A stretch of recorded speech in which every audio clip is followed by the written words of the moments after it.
नमस्तस्यै नमस्तस्यै नमस्तस्यै नमो नमः।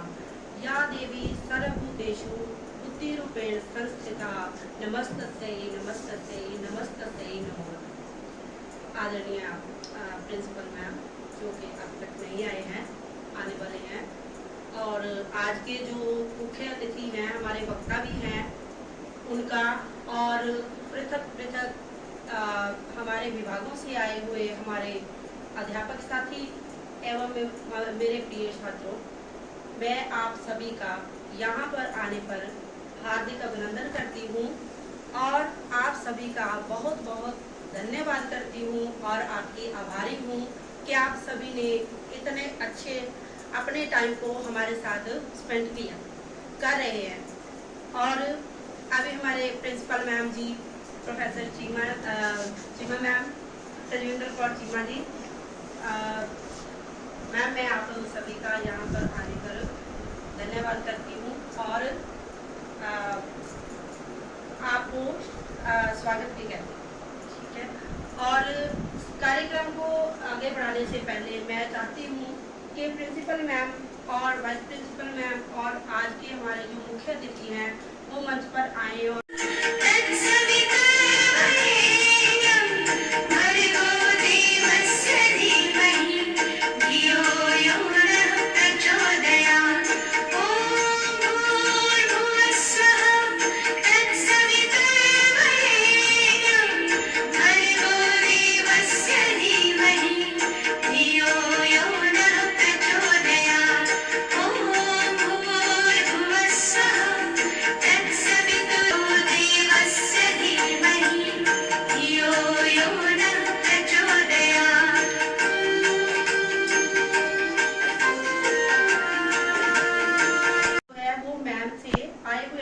लेक्चर सुनने का है, जिसका विषय है श्रीमद् भगवद गीता की वर्तमान समय में प्रासंगिकता। प्रासंगिकता का अर्थ है यहाँ पर रेलेवेंस, मीन्स के कोई भी चीज रोजमर्रा की जिंदगी में हमारे लिए कितनी उद्देश्यपूर्ण है एवं कितनी सार्थक है। और इससे पहले कि मैं अपने वक्ता जी को यहाँ पर मैं बुलाऊं उनको भाषण के लिए, मैं उनके शैक्षणिक पक्ष पर एक बार थोड़ी सी नजर मारना चाहती हूँ और आपका ध्यान केंद्रित करना चाहती हूँ। डॉक्टर रितु बाला जी जो कि अभी साधु आश्रम होशियारपुर में इसके प्रोफेसर पद पर प्रतिष्ठित हैं और साधु आश्रम में ही इनका जो कार्यक्रम है पीएचडी का वो संपन्न हुआ है। इनकी पीएचडी जो है वो डॉक्टर सत्यव्रत शास्त्री कृत श्री भूत सत्य चरितम महाकाव्य एक अध्ययन पर हुई है और वहां पर ही ये तभी से ये प्रोफेसर के पद पर बैठे हुए हैं।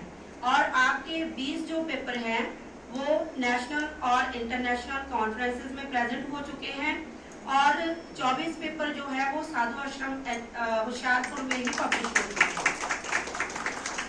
इनके 14 जो है वो इनवाइटेड लेक्चर हो चुके हैं और रेडियो टॉक पर भी आप 4 बार प्रेजेंटेशन दे चुके हैं। 2 छात्र जो है इनके अंडर एमफिल कर रहे हैं और 7 छात्र जो है वो पीएचडी की डिग्री प्राप्त कर चुके हैं। जिन सौभाग्यशाली बच्चों में मेरा भी नाम आता है, मैंने भी मैडम के अंदर भी। नमस्तस्यै नमस्तस्यै नमस्तस्यै नमो नमः। सबसे पहले मंच पर उपस्थित प्रिंसिपल महोदया डॉक्टर शशि बाला जी, vice principal रमिंदरजीत Kaur ji, political science के मैडम जिसकी मेरी अभी नीचे मेरी भेंट हुई है, और पंजाबी के सर, और सम्मुख उपस्थित विभिन्न शैक्षणिक अधिकारीगण और पीछे सब उपस्थित छात्रवृंद, सभी को मेरा नमो नमः करती हूँ कि आपने मुझे यहाँ आने का अवसर प्रदान किया है। जसप्रीत का भी बहुत बहुत धन्यवाद करती हूँ और सभी अध्यापक वृंद का भी धन्यवाद करती हूँ कि आज आप यहाँ पर समय निकाल करके मैं यहाँ जो विषय को लेकर के अभिव्यक्ति करना चाहती हूँ उसके लिए आप यहाँ सब उपस्थित हुए। आपका पुनः बहुत बहुत धन्यवाद। आज का विषय है श्रीमद् भगवद गीता की वर्तमान परिप्रेक्ष्य में उपादेयता या प्रासंगिकता।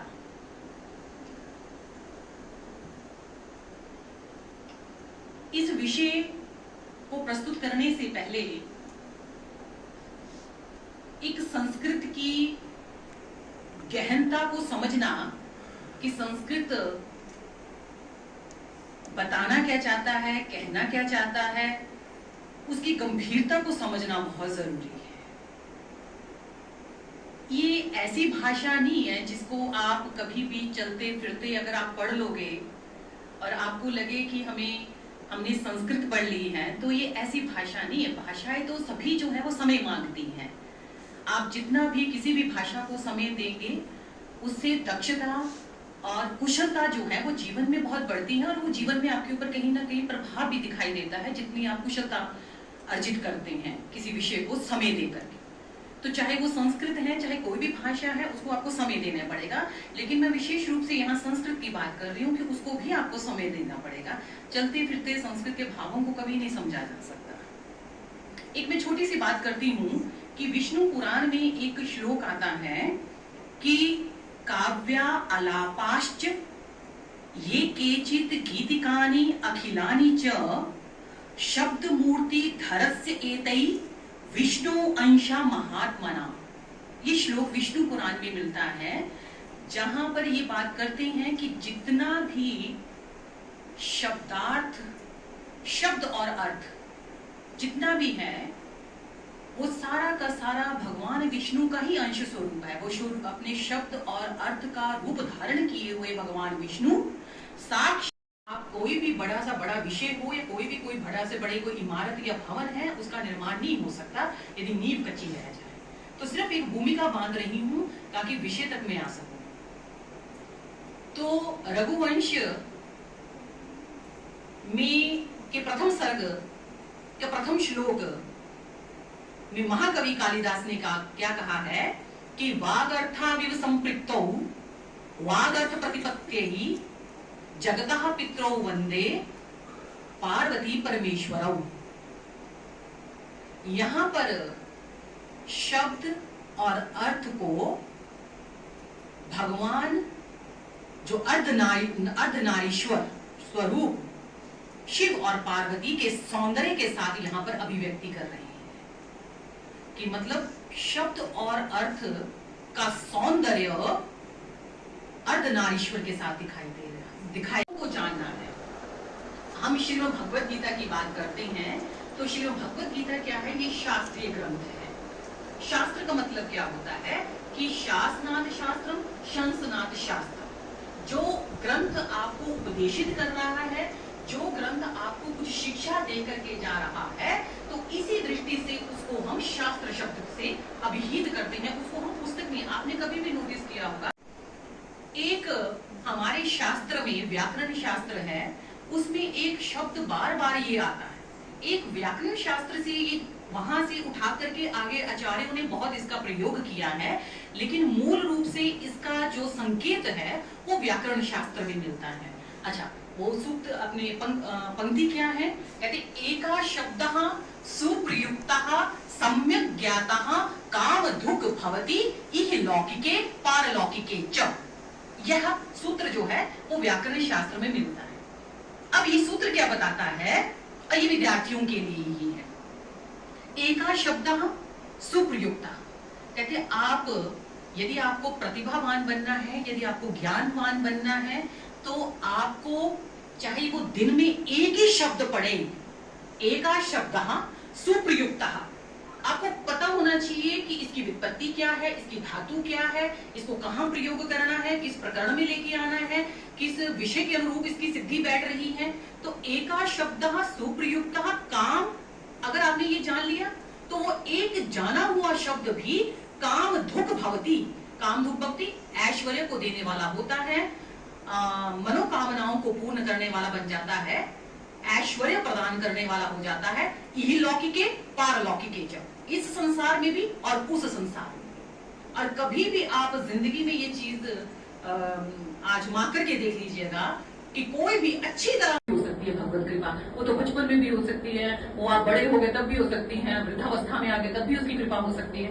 तो प्रति अलौकिक शक्ति तो ये काम करती है। दूसरी हमारे पास है विपत्ति और अभ्यास, प्रैक्टिस जिसको हम बोलते हैं।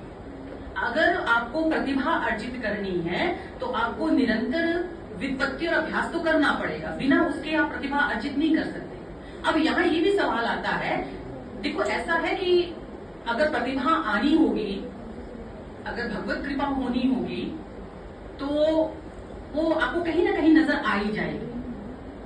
अच्छा, बात करती हूँ कि आपने मुझे यहाँ आने का अवसर प्रदान किया है।